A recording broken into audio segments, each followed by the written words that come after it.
வாங்க மக்களே, வீடியோக்குள்ளே போகலாம். இன்னைக்கு விவசாயத்தில் அடுத்து என்ன வேலை பார்க்கலாம் அப்படின்னு யோசனையாக இருக்கும்.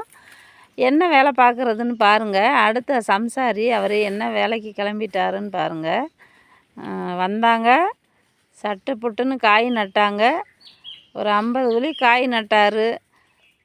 அதே வேலையாக பார்த்துக்கிட்டு இருந்தாலும் போர் அடிக்குமா அந்த விவசாயி சொல்கிறாரு. அதே வேலையாக பார்த்தாலும் போர் அடிக்கும், இடுப்பு வலிக்கும், கைகால் வலிக்கும். அடுத்த வேலை கொஞ்சம் நின்றுக்கிட்டு பார்க்கலாமே அப்படின்னு சொல்லி அந்த விவசாயி பாருங்கள், ஓரக்காலை ராஞ்ச ஆரம்பிச்சிட்டாரு. அவங்க ராஞ்சுறாங்க பாருங்கள். ஒரு விவசாயி தன்னோட அதாவது ஒருத்தவங்களுக்கு கூலிக்கு போனோம் அப்படின்னா அவங்க என்ன வேலை சொல்கிறாங்களோ அந்த வேலையை கண்டிப்பாக பார்த்து தான் ஆகணும். அப்போ அது ஒரே வேலையாக நம்ம பார்க்கக்கூடிய சூழ்நிலையெல்லாம் நம்மளுக்கு வந்தாலும் வரலாம். கேணி மண் நல்லா போனால் கேணி வேலை பார்க்கணும், குளத்து வேலை பார்க்கணும், குளத்து வேலை பார்க்கணும், பொழுதுக்கும் அதே வேலை பார்க்கணும். இப்போ காய் நடணுன்னா காய் வேலை தான் பார்க்கணும், பொழுதும் அதே வேலை தான் பார்க்கணும்.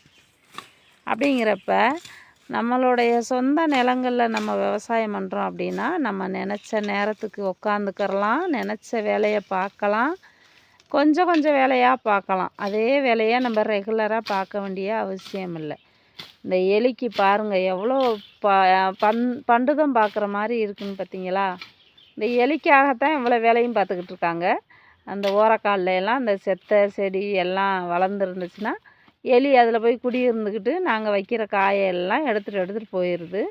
பாருங்கள், அது சொகுசாக எடுத்து சாப்பிடுது. அது ஒரு காய் இன்ன ரேட்டுன்னு போட்டு நாங்கள் வாங்கிட்டு வந்து கஷ்டப்பட்டு நாங்கள் விதக்காய் உண்டாக்கிக்கிட்டு இருக்கோம். பாருங்கள், அடுத்த வேலை ஆரம்பிச்சிட்டாரு இந்த விவசாயி.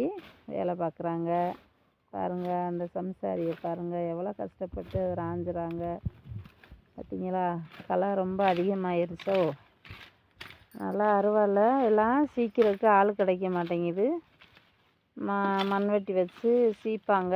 அந்த வேலை பார்க்குறதுக்கு ஆள் இல்லை. அதனால் அவங்க இன்றைக்கி அருவாளில் நம்மளே ராஞ்சிடலாம் வாங்க அப்படின்னு சொல்லி 2 பேருமே ராஞ்ச ஆரம்பிச்சிட்டோம். இந்த சம்சாரி எப்படி ராஞ்சுறது அப்படின்னு கேட்டேன். அவர் சொல்கிறாரு, நேற்று தான் வந்தியா நீ? எப்போ வந்த நீ சிறுமலைக்கு? அதனால் ராஞ்சி காட்டுறேன் பாரு அப்படின்னு சொல்லி அவங்க ராஞ்சிக்கிட்டு இருக்காங்க. நான் 2 வீடியோ எடுத்துக்கிட்டு இருக்கேன். கேமராமேன் ஆகிட்டேன். அவங்க வேலை பார்க்குறாங்க பாருங்கள். இந்த வேலை பிடிச்சிருக்கா அவங்களுக்கு? வாங்க, வேலை இல்லாத அண்ணன்மார் அண்ணிமாரெலாம், வேலை இல்லாமல் இருக்கிறவங்கலாம் வாங்க சிறுமலைக்கு வேலை பார்க்கலாம். இந்த விவசாயம் பார்க்குறவங்க இந்த விவசாயிக்கு 4 பேர்த்துக்கு சப்ஸ்கிரைப் கொடுங்க, லைக் கொடுங்க, ஷேர் பண்ணி விடுங்க. இந்த வீடியோவை ஷேர் பண்ணுங்கள், லைக் கொடுங்க, சப்ஸ்கிரைப் பண்ணி வைங்க. நன்றி, வணக்கம்.